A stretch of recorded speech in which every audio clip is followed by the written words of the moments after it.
Pues antes que nada, un saludo, jóvenes. Me alegra mucho poder estar en este espacio y que, bueno, puedan escuchar algunas perspectivas de nuestro trabajo, de lo que hacemos, de lo que significa. Y bueno, en este contexto, pues tenemos a un invitado de lujo que es el doctor Rubén Manzanilla. Denme un momento. Bueno, él es arqueólogo por la ENA, realizó incluso sus estudios de doctorado en arqueología también, con una investigación muy interesante sobre arqueología de la Costa Grande de Guerrero. Actualmente labora en la Dirección de Salvamento Arqueológico de Lina. Esto implica que cada vez que se va a hacer una obra, una carretera, un gasoducto, pues van los arqueólogos a ver qué es lo que hay ahí de la antigüedad, de vestigios antiguos.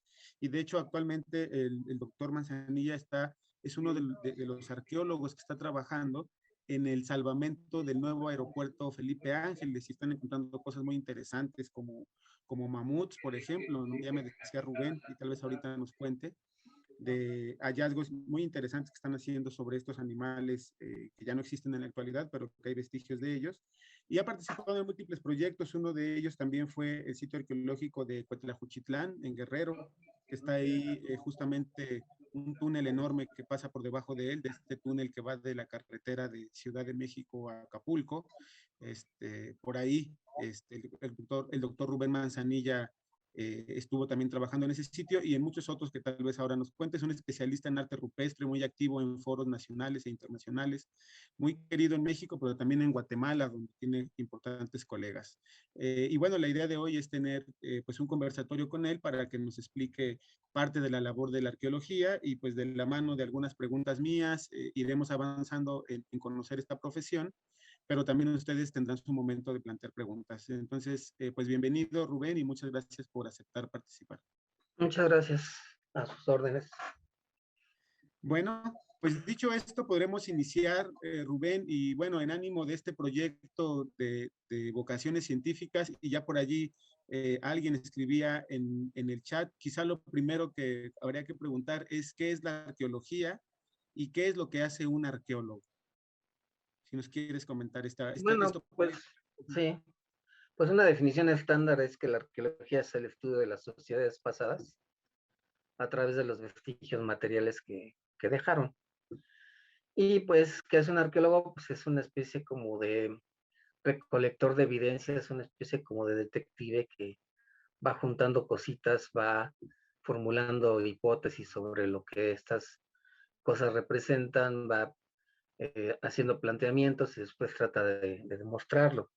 La gente cuando dejaba sus lugares de residencia, pues generalmente dejaba su basura o dejaba incluso a los seres queridos, ¿no? Los entierros que se encuentran. Y nosotros lo que hacemos es definir lo que llamamos áreas de actividad, o sea, los desechos que quedan en una casa o en un lugar, nos hablan de actividades que se llevaban a cabo, tanto domésticas como rituales, ¿no? Como de otro tipo de eventos como bélicos o de marcado de territorios, etcétera.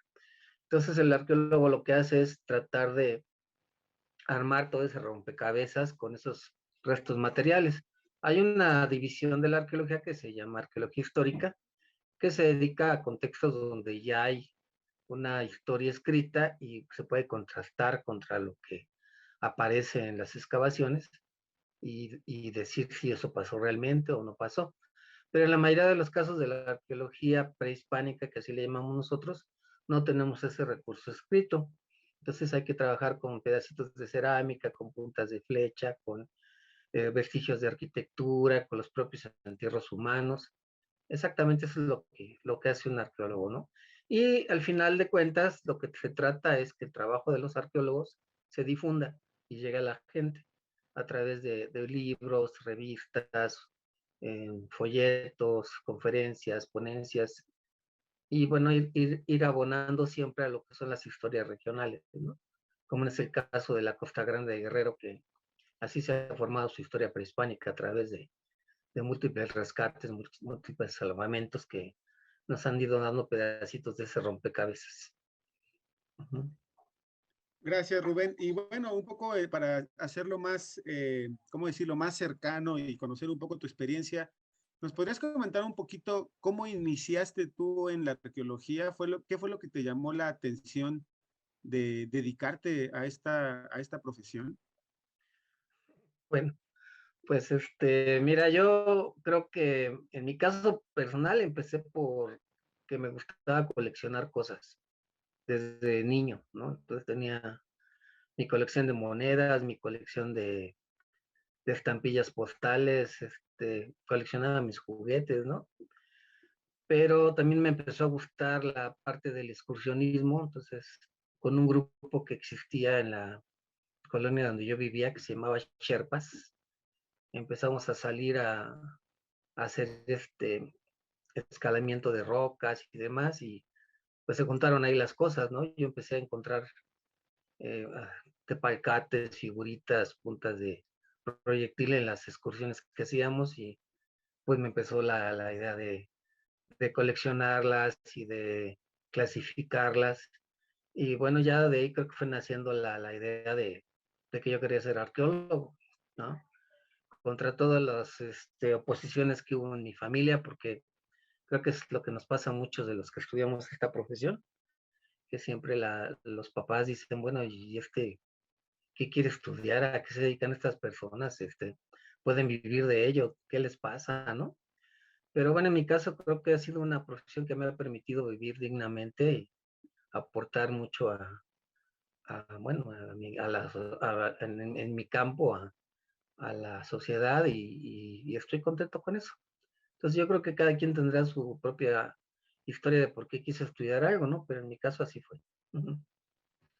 Rubén, y ahora nos podrías platicar un poco de cómo tus pasos en la arqueología te llevaron a la Costa Grande de Guerrero, cómo fueron esos primeros años de trabajo arqueológico en esa región y que además parece, por lo que entiendo, algunos de los jóvenes que nos escuchan pues son de ahí del entorno de Zihuatanejo. Cómo fueron esos primeros años en haciendo arqueología en la costa y también qué significa hacer arqueología en zonas costeras? Ajá. Bueno, mira, yo inicié en 1986 a trabajar en la costa de Guerrero porque había el interés de Fonatur, del Fondo Nacional para el Turismo, en crear un museo arqueológico en Zihuatanejo. Se acercaron al Instituto Nacional de Antropología y les dijeron que sí, que se podía hacer, pero que se necesitaba una investigación porque no se sabía nada de la arqueología de Zihuatanejo más que unos trabajos pioneros de los años 40. Entonces hicimos un proyectito que me tocó a mí para recorrer desde la población de Pantla hasta Zihuatanejo para ver qué era lo que se encontraba y con eso armar un discurso para el museo. La colección ya estaba hecha porque era de una señora muy conocida de Zihuatanejo, la señora Anita Relstab, que donó la colección de su marido para que se hiciera este museo. Entonces, bueno, iniciamos en octubre del 86 caminando la costa y entendiendo cómo era el patrón de asentamiento de los sitios arqueológicos que íbamos encontrando, tratando de definir más o menos el grado de complejidad social que tenía la gente que los habitaba. Y eso nos fue llevando de la mano para hacer una historia prehispánica desde los primeros pobladores de la Costa Grande hasta el contacto con los colonizadores.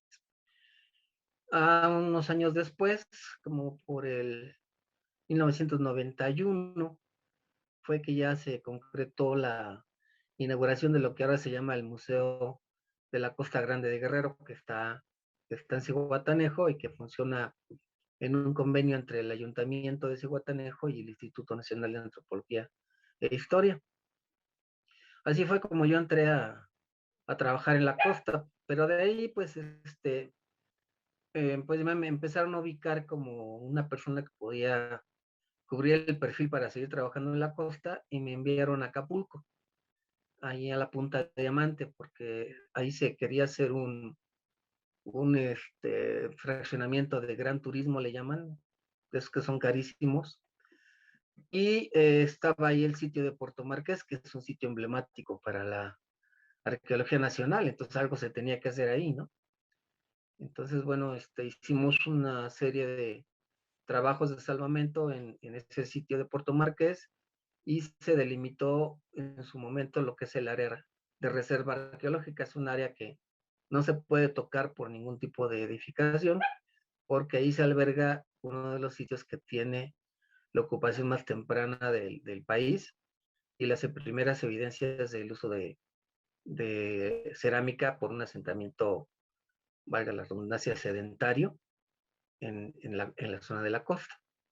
Y bueno, de ahí, pues en los años 91, 92, que estuve en el Centro INA Guerrero como director, pues me tocó atender casi todos los salvamentos que tuvimos en la costa. Entonces, a la larga, todo el conjunto de informes que yo tenía me permitió planear una investigación más grande, que fue mi tesis de doctorado, que es exactamente sobre la arqueología de la Costa Grande de Guerrero. Y ese libro se publicó en 1988 y hasta la fecha pues sigue siendo uno de los textos básicos para la gente que incursiona pues en la investigación arqueológica de la Costa de Guerrero. Así más o menos fue. Sí, Rubén, que muy interesante. Y justamente ahora, después de tu experiencia de investigación, y me imagino que algunas investigaciones posteriores también ya se habrán llevado a cabo, ¿qué panorama tenemos de cómo eran esos antiguos habitantes de la costa, de las costas, bueno, de la costa de Guerrero, bueno, quizá también hay un poco de Michoacán, pero sobre todo, ¿qué es lo que hoy, digamos, sí sabemos de cómo eran esos habitantes, cómo era su forma de vida?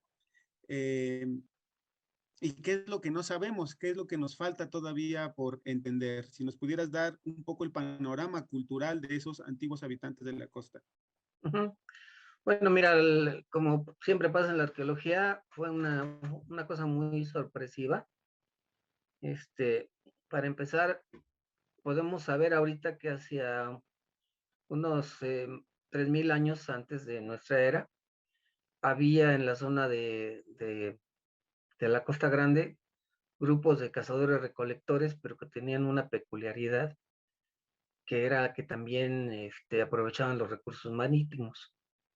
Entonces se tiene, por ejemplo, el registro de la fase Ostiones, que se llama así en Puerto Marqués, que es de 3000 años antes de Cristo, en donde hay evidencias de grupos que iban estacionalmente a la bahía de Puerto Marqués a aprovechar tanto las conchas, los bivalvos, como algunas especies de peces que se podían capturar en la bahía. Esa actividad que también se registra en otro sitio que se conoce como la Zanja, permitió después el paso al establecimiento de sociedades sedentarias. Entonces empezaron a haber aldeas pequeñas, generalmente de personas que eran parientes entre sí, que se dedicaban a la agricultura, pero también a la pesca. Entonces empezamos a tener la evidencia indirecta de navegación hacia periodos tan tempranos como 1000 años antes de Cristo, por la presencia de concheros en donde se han encontrado huesos de peces de aguas profundas, que solamente se pueden obtener si sales a navegar y los pescas, ¿no? Entonces hay evidencias de consumo de pez vela, de ballena, de meros, de varios peces que ya son de aguas fuera de las bahías, ¿no? Bueno, este tipo de organización social, que era así como muy, muy, muy parental, duró muchos siglos, pero también la gente de la costa empezó a tener contactos con otras áreas que no eran tan próximas. Entonces se ha discutido mucho, por ejemplo, la relación de la Costa Grande de Guerrero con la costa norte del Ecuador. Hay una corriente de pensamiento que dice que sí es cierto, ¿no? Que del área de Valdivia, en el norte del Ecuador, navegaba la gente hasta las costas de Guerrero para obtener la concha Spondylus. Y hay muchas semejanzas en la cerámica de los asentamientos tempranos en el Ecuador con los de Guerrero. Hasta hace poco eran así como nada más especulaciones, pero últimamente se han encontrado sitios, no en Guerrero, pero sí en la costa de Jalisco, en donde sí se puede ya precisar más la presencia de estos grupos sudamericanos. Uno que se llama Puntamita en Nayarit, que excavó Carlos Beltrán, donde encontraron unas piezas de piedra que se usaban para que los buzos se sumergieran, para obtener la concha espondylus, junto con los restos de la concha espondylus, y son cosas idénticas a las que hay en el norte del Ecuador. Entonces, muy probablemente las primeras relaciones de la costa de Guerrero con otras áreas fueron con el norte de Sudamérica.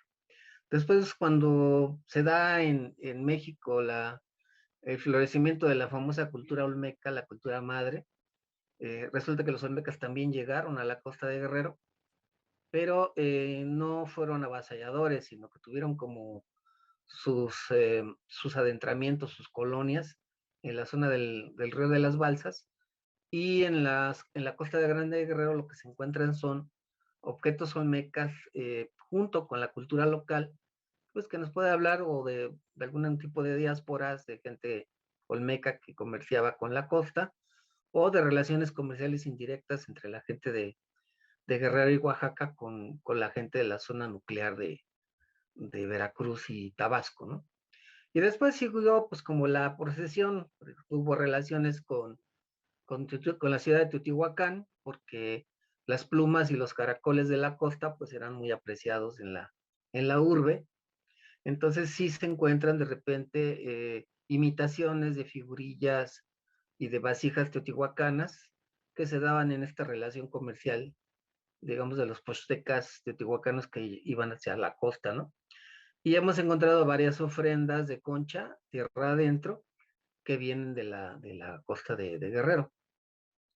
Entonces había ya un intercambio importante, y lo mismo pasó cuando cayó Teotihuacán y surgió el estado tolteca, pues también los toltecas andaban comerciando por allá por la costa grande de Guerrero. Y una cosa muy interesante fue que aunque las ideas religiosas mesoamericanas penetraron muy fuerte en la costa grande de Guerrero, dando lugar a los centros ceremoniales con plazas, pirámides, juegos de pelota y todo lo que incluye un centro de este tipo, nunca se llegó a consolidar una sociedad estatal en la costa grande de Guerrero. No hay muchas evidencias de un grupo dominante a nivel regional, y las crónicas de Bernardo del Castillo, que es el que habla de la conquista de la Costa Grande, menciona solamente la presencia de capitanes y que eran grupos muy, muy pobres. Entonces no había una consolidación de un estado, como dijéramos el estado teotihuacano, el estado tolteca, sino que había una serie de cacicazgos, llamémosle así, o de sociedades de jefatura, en donde cada una de estas tenía su propio líder, y además estaban peleando entre ellos, ¿no? Sí, ya para la llegada de los españoles y de los aztecas, perdón, a la Costa Grande de Guerrero, hay evidencias de conflictos entre las diferentes áreas de la Costa Grande, y muy interesante otra vez porque vuelve a percatarse la presencia de armas que son más de tipo sudamericano, ¿no? Hay unas porras de piedra con picos que son muy de los estados incas y preincaicos, que también se encuentran en la Costa Grande. O sea que de alguna manera eso y la entrada del metal, del trabajo del metal en la Costa Grande, pues también pueden apuntalar un poco la idea de que sus contactos por el Pacífico continuaron, aunque en realidad hay muy poca evidencia arqueológica y nada de documental que pudiera apoyarla. Pero sí, la arqueología de la costa de Guerrero es una arqueología muy fascinante, además de la cuestión de la presencia del arte rupestre, que es muy abundante y que también tiene sus cosillas, ¿no? Como para poder inferir cierto tipo de relaciones extrarregionales. Pues básicamente sería eso, ¿no? Ujú. Muchas gracias, Rubén. Me surgieron dos dudas. La primera, esta que hablas de la navegación, pues si hay alguna hipótesis de cómo hacían sus balsas, canoas o cómo eran esas esos medios de transporte. Y la otra, si pudieras comentarle a los jóvenes precisamente un poquito de lo que de lo que es el arte rupestre. Mm, Pues mira, con el respecto a la navegación, más bien la investigación se ha dado del lado del Ecuador, ¿no? Hace 3 años tuve la oportunidad de estar compartiendo con colegas de allá de Ecuador, que trabajan en la costa del Ecuador, y como te mencionaba, ellos dan por un hecho la navegación. O sea, para ellos no hay duda que hubo estos contactos.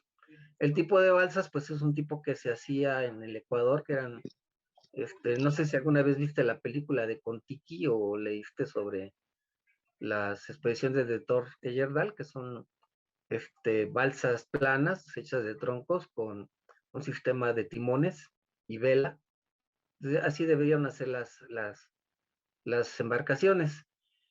Y si lo que sí hay es una referencia en la relación geográfica de Zacatula del siglo XVIII, a donde se habla claramente de que llegaba gente de Sudamérica a la costa y se quedaban por meses esperando las corrientes favorables para regresar. Eso sí está por escrito.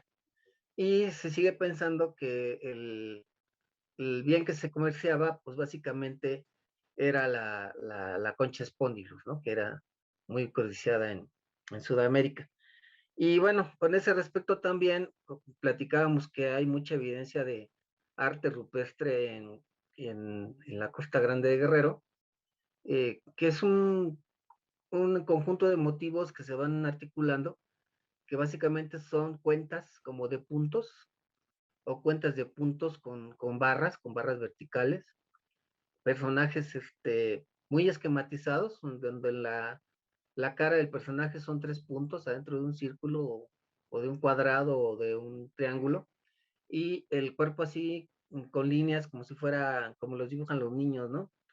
Pero también hay otros motivos como el que se conoce como la cruz doble o cruz americana, que se encuentra desde el suroeste norteamericano hasta la Patagonia, que también está presente en este sistema rupestre. Y bueno, lo común de representación de soles, lunas, aves, pero en este caso muy particular, también la representación de animales marinos. Pues tenemos petrograbados que representan ballenas, que representan atunes, que representan meros, que representan, por ejemplo, hay uno muy interesante donde un pez está comiendo un caracol. Entonces habla también de la vida marítima, ¿no? De estas personas, del aprovechamiento de lo marítimo. Y bueno, algo que es muy difícil de probar, pero que no se puede descartar como hipótesis, es que el arte rupestre de la Costa de Guerrero es igualitititito al del arte rupestre del Ecuador. O sea, si uno comparar a paneles rupestres de uno y otro país, son prácticamente iguales. Pero ahí sí, bueno, el arte rupestre pues es como muy difícil de usar como un marcador de relaciones, porque bueno, es una cuestión a veces de practicidad, ¿no? Una figura simple, pues la pueden hacer en cualquier parte del mundo. Pero esta combinación de los puntos y de las figuras con los tres puntos como formando el rostro, sí es muy, muy, muy similar en el Ecuador como en Guerrero. De hecho, en ese evento que platicamos, que estuvimos en Ecuador, hubo comentarios de los colegas de que había varios sitios en el Ecuador que eran prácticamente las mismas composiciones de los paneles rupestres. Entonces, bueno, tiene sus cosas maravillosas la arqueología de Guerrero, y que todavía van a dar para mucho para afirmar o refutar este tipo de hipótesis. Uh-huh. Sí. Gracias, Rubén, y esperemos que algunas de esas nuevas investigaciones las puedan hacer algunos de los jóvenes que nos están escuchando. A lo mejor por allí alguno de ellos se anima a estudiar Uh-huh. arqueología. Por cierto, ahí Arqueología. aguas ahí con los micrófonos, jóvenes, ya. Por cierto, y bueno, creo que las preguntas que te he hecho ya nos dan un panorama bastante amplio, no solo de lo que es la arqueología, sino de cómo es la arqueología en la costa, particularmente de Guerrero, con estas relaciones que van hasta Sudamérica, ¿no? Esperemos que todos los jóvenes que nos escuchan le echen un ojo a un mapa y vean dónde está el país Ecuador, que es hasta por allá al sur. Y aunque parezca increíble, como bien nos relata Rubén Manzanilla, pues hay evidencias de estos contactos. Y Everardo Espino nos hace una pregunta en el chat, que creo que ya la respondiste un poquito, Rubén, pero de todos modos la planteo. Y si alguien más tiene alguna pregunta aquí a Rubén, que como podemos ver es una de las personas pues, que más conoce de la arqueología de la región, pues aprovechen, vayan poniéndola en el chat. Everardo Espino pregunta, ¿quién creó la arqueología y para qué sirve? Quizá en tu primer comentario ya habías dicho un poquito, pero si pudieras ampliarlo un poquito para Everardo que escribió esto. Ay, pues sí, está un poco difícil porque cada país ha tenido sus propios inicios de la arqueología, ¿no? Por ahí se hablaba alguna vez que la arqueología moderna tenía que ver un poco con la época del colonialismo, porque cuando las grandes potencias empezaron a repartir el mundo, pues parte de lo que se encontraron es cosas que no entendían, ¿no? Entonces, bueno, por ejemplo, Napoleón tenía su equipo de arqueólogos para explorar en Egipto, pues porque la idea era que todo eso ya era pues de los franceses, ¿no? Y en el caso, por ejemplo, de la Segunda Guerra Mundial, pues también Adolfo Hitler tenía su grupo de arqueología para pues hacerse del patrimonio de los países que iban conquistando, incluso para crear un discurso que fuera justificativo de la superioridad de la raza aria. Que bueno, suena muy feo, como muy tenebroso, pero a final de cuentas también la arqueología en varios países ha surgido como parte de la necesidad de los estados de tener un pasado glorioso, tener una liga directa con las culturas anteriores. Entonces, eso ha permitido que se haya generado una cuestión académica que, que fue determinándose en cada una de las escuelas arqueológicas de cada país, ¿no?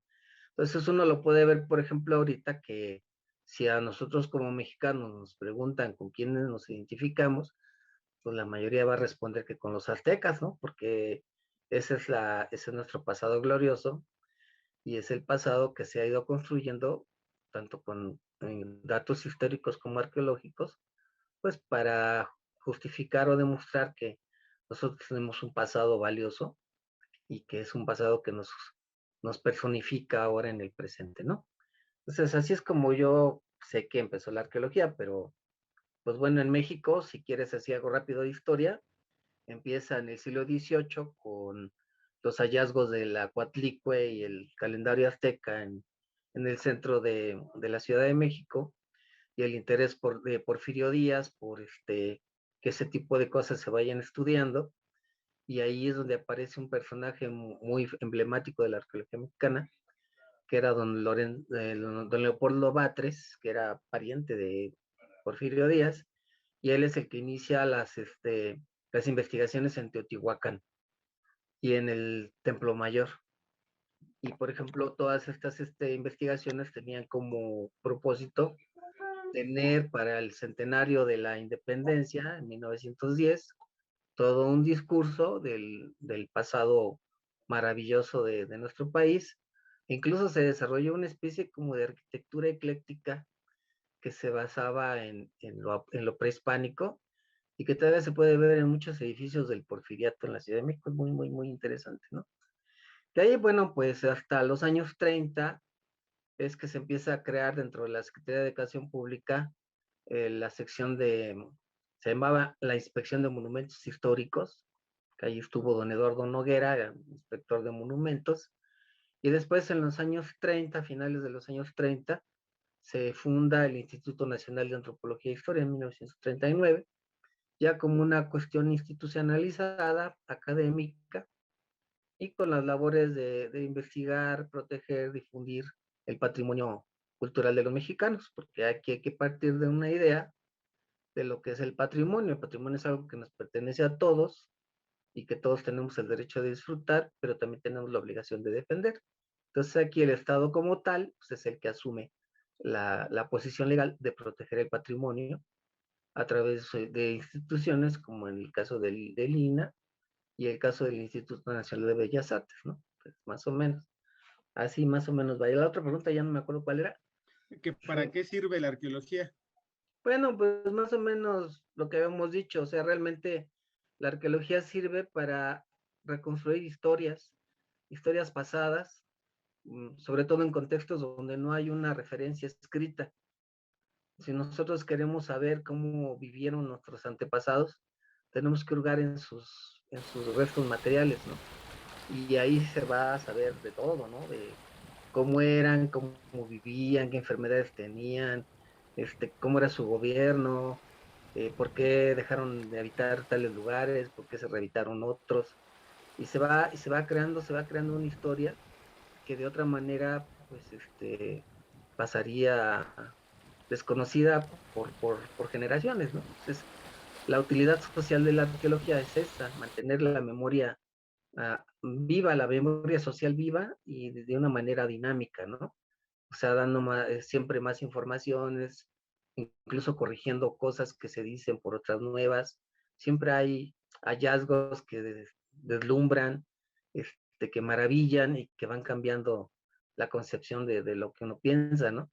Por ejemplo, hace poquito que se encontró el Zompantli en el centro histórico, el arqueólogo Raúl Barrera, fue la confirmación de algo que se sabía y no se sabía cómo interpretar, ¿no? El Zompantli son unas grandes torres formadas por miles de cráneos de sacrificados que además formaban un conjunto con una serie de barras horizontales de madera donde se iban colocando los cráneos de los sacrificados en el Templo Mayor de Tenochtitlán. Entonces, bueno, algunos lo pueden ver como una cosa muy bárbara, otros lo pueden ver como una cuestión ritual muy importante, muy seria, y otros pueden identificarlo como dentro de su propio contexto, como algo que era muy aceptado socialmente. Entonces, te digo, ese es lo interesante de la arqueología, que permite diferentes puntos de vista, diferentes acercamientos a hechos históricos de los que no había una memoria escrita. Básicamente eso es lo que entiendo yo, que es para lo que sirve la arqueología. Rubén, me ha parecido muy interesante todo lo que has comentado. Espero que también a los jóvenes que nos están siguiendo desde allá de Cihuatanejo. Aprovecharía, porque bueno, yo por mí te sigo preguntando todo el día, porque hay muchas cosas que seguro muy interesantes podríamos escuchar, pero aprovecho ya en ánimo de ir cerrando este conversatorio, pues para invitar a los jóvenes, si es que tienen alguna otra pregunta, algún otro comentario, duda, que quisieran plantearle al arqueólogo Rubén Manzanilla, pues es el momento. ¿Puedo participar? Soy profesor de la 186. Adelante, profesor. Muchas gracias. Pues bueno, un gusto y la verdad ver a varios de mis alumnos acá conectados, y buscando precisamente este interés de estas vocaciones científicas del proyecto, preguntarle a nuestro arqueólogo, eh, ¿qué te hizo estudiar arqueología? Y un joven en esta edad adolescente, ¿cuál sería la motivación para estudiar arqueología? Y vamos, pensando en que lo puedan desarrollar en 10 años en promedio, digo, de acuerdo a su trayecto de escuela, es decir, secundaria, prepa, en la universidad, etcétera. ¿Cuál es la proyección de la arqueología a futuro en cuanto a su estructura, a su dinámica, a la importancia, a la interacción que tiene que ver con todo lo que traemos, ¿no? ¿Cómo motivaría mi arqueólogo a estos chiquillos de esta actualidad moderna a interesarse en la arqueología?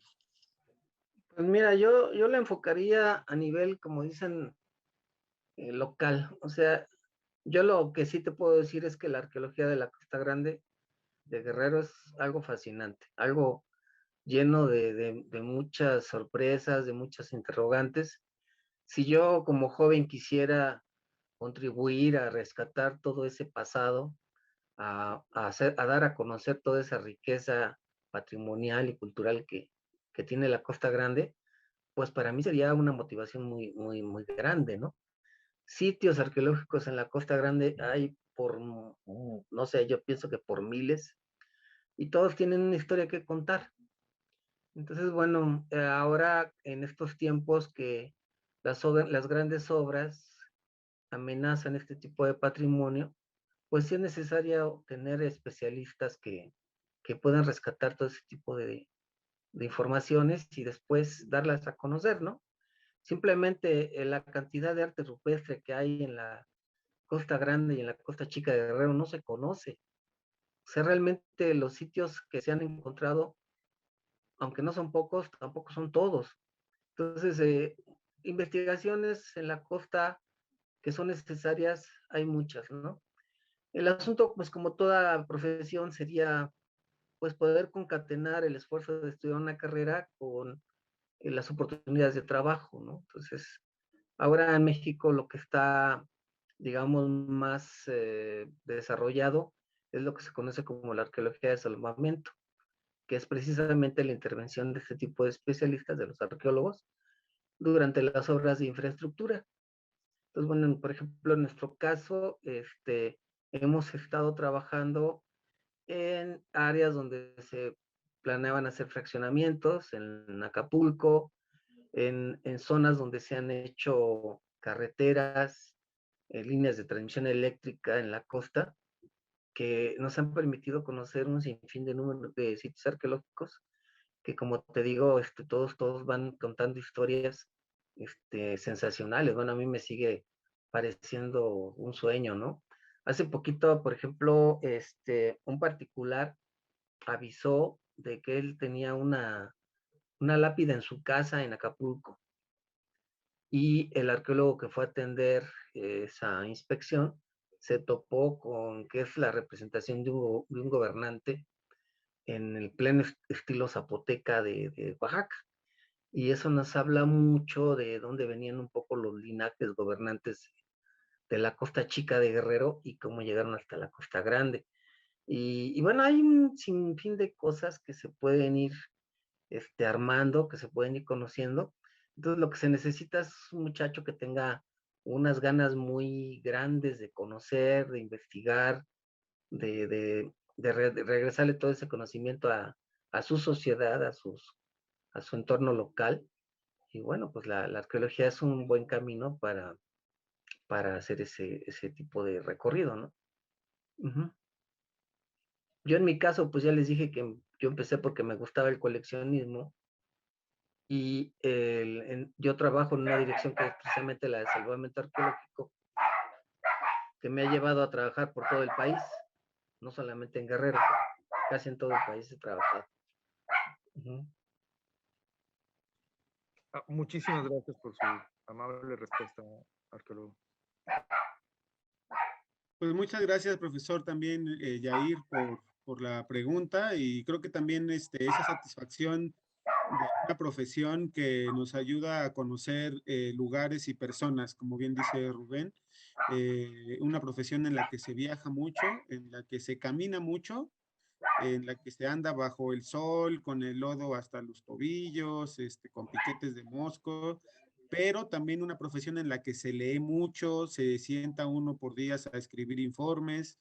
Entonces es una profesión que combina el trabajo de campo, la exploración, pero que también lleva una labor intelectual de poder concretar toda esa información y todo ese análisis en productos concretos que pueden ir desde una nota de 2 páginas hasta un libro de 500, ¿no? Entonces, también es importante ahí y creo que eso es también un llamado a los jóvenes, que hay muchas profesiones que independientemente de cuál elijan ustedes en el futuro, todas nos llevan a algunas habilidades básicas como la lectura, la escritura, o sea, seas médico, seas arqueólogo, tienes que aprender a leer bien, a escribir bien, ¿no? Y en el caso particular de la arqueología, insisto en este punto, nos lleva a conocer a gente del pasado a través de sus vasijas rotas, a través de sus huesos, pero también nos lleva a conocer gente de la actualidad, como bien decía el arqueólogo, a viajar al Ecuador, comparar sus resultados con los arqueólogos ecuatorianos,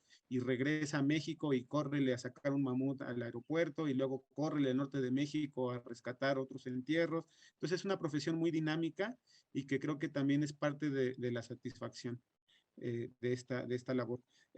No sé si ya en ánimo de ir cerrando, si es que no hay más comentarios o preguntas, si Rubén quisiera hacer un comentario final para ya despedir este conversatorio. Pues más bien invitarlos. Mira, yo en lo personal publiqué 2 libros que, bueno, editó Lina. Uno, ya ni me acuerdo cómo se llama, pero es algo así como Territorios y Sociedades Prehispánicas en la Costa Grande de Guerrero, que está en la colección científica del instituto, que es donde se hace una recopilación de toda la historia prehispánica de la Costa Grande de Guerrero. Y otro que se llama Manifestaciones Gráfico-Rupestres en los sitios arqueológicos de Acapulco, que ahí es donde se habla de todo este cuerpo de petrograbados que son característicos de la Costa Grande. Hay una página del instituto que no me acuerdo cómo se llama, Mediateca o algo así, y ahí pueden entrar y con suerte están esos libros gratis porque los podemos descargar. Si no, pues en Amazon o pidiéndolos en la librería de Lina allá en Acapulco cuando se den una vuelta, ahí los podrían conseguir. Y bueno, no solamente de lo que yo he hecho, hay trabajos de arqueólogos jóvenes muy interesantes de la gente que está en el centro INA Guerrero, que ahora, por ejemplo, están incursionando mucho en la parte de la arqueología de la Costa Chica, ¿sí? Entonces, pues, bibliografía ya empieza a ver. También hay un artículo que publiqué en el boletín de Lina, que se llama Petrograbados en Zihuatanejo, que también es una recopilación de lo que se conoce de arte rupestre en las inmediaciones del puerto de Zihuatanejo. E invitarlos a que vayan al Museo de la Costa Grande, que ustedes que lo tienen ahí a la mano, pues ahí está plasmada toda la investigación que se hizo en los años 80 para saber qué había pasado en Zihuatanejo antes de la llegada de los españoles, ¿no?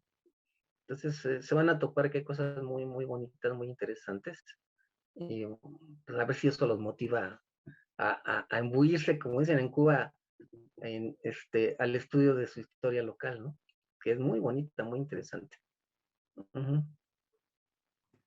Pues muchas gracias al arqueólogo Rubén Manzanilla. Ahí en el chat, Jennifer Alexa, un saludo, dice, yo no tengo ninguna duda. Qué bueno que le quedó claro, y espero que a todos los demás. Y ahí Sofía Luna, que nos está apoyando, pues bien dice, ¿no? Si hay alguna duda o algún comentario extra, pues nos lo pueden escribir ahí en contacto con los coordinadores del proyecto y estaremos atentos.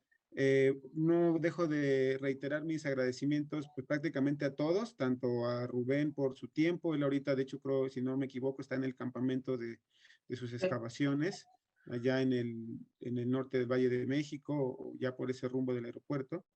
Yair Arismendi, profesor, una gran labor la que usted hace, nuestro reconocimiento también a usted.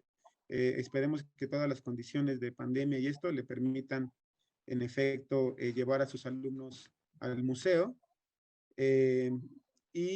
A todos los jóvenes también por su tiempo. Sabemos que no ha sido fácil la escuela en estos meses recientes, no es lo mismo la convivencia presencial, pero el hecho de que estén aquí conectados, algunos prenden su camarita y los vemos muy atentos, pues echémosle ganas, jóvenes, todos tenemos que asumir este momento por el que estamos pasando, y qué bueno que podamos estar conectados en esta ocasión para lo que ya hicimos, que fue escuchar todo o varios aspectos muy importantes de lo que implica la labor arqueológica. Entonces, de mi parte, pues sería todo. Agradecer a todas, a todos. Y bueno, no sé, le doy la palabra a Sofía por si quiere ya despedir formalmente la conexión.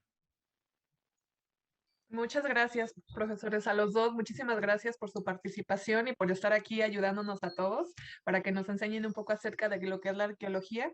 Ya les comenté, tengan dudas, tengan, no sé, algún interés que les surja sobre esta carrera tan maravillosa que es la arqueología, pueden contactarnos directamente a nosotras o a través de su profesor y nosotros les vamos a pasar la información a ambos doctores para que ustedes puedan estar más al tanto sobre la información. Les agradecemos de nueva cuenta por estar aquí y muchísimas gracias y continuamos con las siguientes charlas de esta semana y las que vienen, así que estén al pendiente para poder seguir nosotros en este proyecto tan maravilloso. Muchísimas gracias a todos. Les damos un muy buen día y que tengan una excelente semana. Y muchas gracias a todos. Gracias, nos despedimos. Hasta luego. Muchas gracias.